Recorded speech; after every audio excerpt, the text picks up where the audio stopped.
ขอสบายดีทุกท่านเนาะสำหรับคลิปวิดีโอตัวนี้ข้าพเจ้าจะมาแนะนำวิธีการให้ AI ช่วยแปลงเสียงมาเป็นข้อความที่เป็นตัวหนังสือซึ่งวิธีนี้เหมาะสำหรับการบันทึกเสียงสำหรับการสัมภาษณ์หรือว่าบันทึกเสียงสำหรับกองประชุมเฮาก็สามารถเอาคลิปเสียงนี้มาแปลงเป็นข้อความได้เนาะซึ่งในปัจจุบัน AI ก็สามารถแปลงเสียงที่เป็นภาษาลาวมาเป็นข้อความได้เนาะยกตัวอย่างว่าข้าพเจ้ามีคลิปเสียง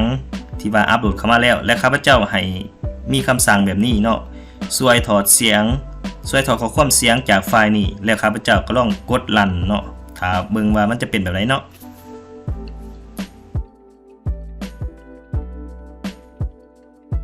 แล้วเราจะได้ข้อความตามคลิปเสียงที่ว่าเราได้บันทึกไว้เนาะซึ่งจะมีวิธีและขั้นตอนได้นั้นมารับชมนะครับฟังไปนํกันได้เด้อสมิธนี้ให้ทานเชื่อมต่ออินเทอร์เน็ตให้มันที่เรียบร้อยหลังจากนั้นให้ทานเข้ามาที่Google Chrome หลังจากนั้นให้ทานพิมพ์คำว่า AI studio.google.com ตัวนี้เนาะและให้ทานพิมพ์ตามนี้หลังจากนั้นให้ทานกด Enter เจ้าเมื่อทานเข้ามาสู่หน้าตาของเว็บไซต์ของ Google AI Studio แล้วทานก็จะเห็นหน้าตาเป็นแบบนี้และก่อนทานที่จะเข้าสู่เว็บไซต์หรือว่านำใส่เว็บไซต์นี้ได้ทานต้องมีอีเมลของทานต้องได้ลงทะเบียนอีเมลจึงสามารถนำใส่เว็บไซต์นี้ได้เนาะแล้วหลังจากที่ว่าทานเข้ามาเป็นที่เรียบร้อยแล้วสำหรับคลิปนี้เนาะทานสามารถเอาคลิปเสียงที่ว่าบันทึกจากการสัมภาษณ์หรือว่าบันทึกจากกองประชุมเอามาปรับใส่ก็สามารถเฮ็ดได้เนาะเพราะว่าในปัจจุบัน AI มันได้รองรับภาษาลาวเป็นที่เรียบร้อยแล้วและจะเพิ่มความสะดวกให้แก่บรรดาทานในการบันทึกเสียงกับมาแปลเป็นข้อความได้เนาะหลังจากที่ว่าเฮาเข้ามาสู่เว็บไซต์แล้วให้ทานเข้ามาที่ห้องแชทหลังจากนั้นให้ทานเลื่อนมาที่เครื่องหมายกาเด็กบวกตัวนี้คลิกเข้าไปบาทหนึ่งแล้วมันจะมีคำว่าอัปโหลดไฟล์ตัวนี้ข้าพเจ้าจะอัปโหลดเป็นไฟล์เสียงที่ว่าข้าพเจ้าบันทึกในโทรศัพท์พันเอามาเข้าในนี้แล้วให้ทานกดอัปโหลดไฟล์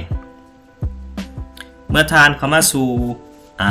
บอลที่ว่าเขาเก็บไฟล์เสียงเป็นที่เรียบร้อยแล้วให้ท่านเลือกเอาไฟล์เสียงที่ว่าท่านต้องการแปลงจากเสียงมาเป็นข้อความยกตัวอย่างมาข้าพเจ้าจะเลือกเอาไฟล์เสียงที่ว่ามันสั้นๆเนาะเพื่อให้เป็นตัวอย่างแก่บรรดาทานให้ท่านคลิกใส่ไฟล์เสียงของท่านที่บันทึกแล้วให้กด Open หลังจากนั้นให้ท่านรอท่าจนกว่าเฮาอัปโหลดไฟล์เสียงให้สำเร็จหลังจากที่ว่าเฮาอัปโหลดไฟล์เสียงของเฮาเป็นที่เรียบร้อยเฮาสังเกตเบิ่งเนาะก็ถือว่ามันจะมีลักษณะแบบนี้ก็ถือว่าเฮาอัปโหลดไฟล์เข้ามาเป็นที่เรียบร้อยแล้วหลังจากนั้นเฮาจะพิมพ์พร้อมเนาะหรือว่าพิมพ์คำสั่งให้ AI ช่วยแปลงเสียงมาเป็นข้อความให้เฮาข้าพเจ้าจะพิมพ์ง่ายๆเนาะข้าพเจ้าพิมพ์ง่ายๆข้าพเจ้าจะพิมพ์คำว่าช่วยถอดข้อความจากไฟล์เสียงนี้ให้แด่หลังจากนั้นให้ท่านเลื่อนเมาส์มาที่รันเนาะรันก็มีเครื่องหมายคอนโทรลอยู่นี่เนาะรันคอนโทรลหลังจากนั้นให้ท่านคลิกใส่รันคอนโทรลตัวนี้กดเข้าไปบัดนึงแล้วก็รอท่าให้ AI เขาแปลงเจ้าอันนี้แม่นข้อความที่ว่า AI เขาแปลงจากไฟล์เสียงมาให้เฮาเป็นที่เรียบร้อยแล้วนั้นเนาะเฮาจะได้ข้อความประมาณนี้เนาะวันนี้สิมาเช็คเบิ่งว่าเสียงกับข้อความนี้ถูกต้องน้อยหลายสำไหนเนาะข้าพเจ้าจะเปิดเสียงที่ว่าข้าพเจ้าได้อัปโหลดเข้ามาในเว็บไซต์นี้ลองเปิดเบิ่งว่าตรงกันบ่กับข้อความความประทับใจต่อทานประธานไกรสอนพรหมวิหาร 1. ประทับใจในความเสียสละความองอาจกาหาญของทานในกระบวนการต่อสู้กุศลญาติเอาเอกราชมาสู่ประเทศศาสตร์ 2. ประทับใจที่ทานเป็นนักทฤษฎีนักยุทธศาสตร์และนำใส่ยุทธศาสตร์ไปปฏิบัติเป็นวิธีปฏิบัติอย่างคล่องแคล่ว 3. ประทับใจทานเป็นนักเคลื่อนไหวที่ดีเด่นเป็นนักวางแผนและเป็นแบบอย่างปฏิบัติแนวทางต่างประเทศอย่างถูกต้องเฮ็ดให้สปป.ลาวมีบทบาทในภาคพื้นและสากล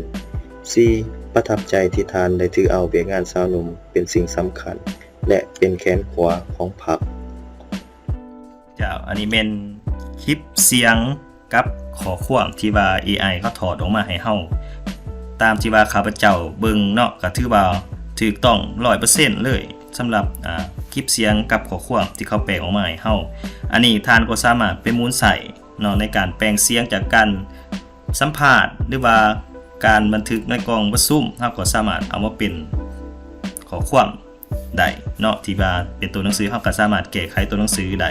อันนี้แม่นวิธีอันนึงเนาะที่ช่วยให้เฮามีความสะดวกสบายขึ้นสำหรับการหมุนใส่ AI เจ้าถ้าหากท่านคิดว่าคลิปวิดีโอนี้มีประโยชน์ขอรบกวนท่านช่วยแชร์และกดถูกใจในช่องทาง Facebook YouTube และ TikTok เพื่อท่านที่บ่พลาดคลิปวิดีโอใหม่ๆจากข้าพเจ้าจากมหอนี้ก็ขอขอบใจหลายๆที่ท่านให้เกียรติรับฟังตั้งแต่ต้นจนจบเจ้าขอขอบใจ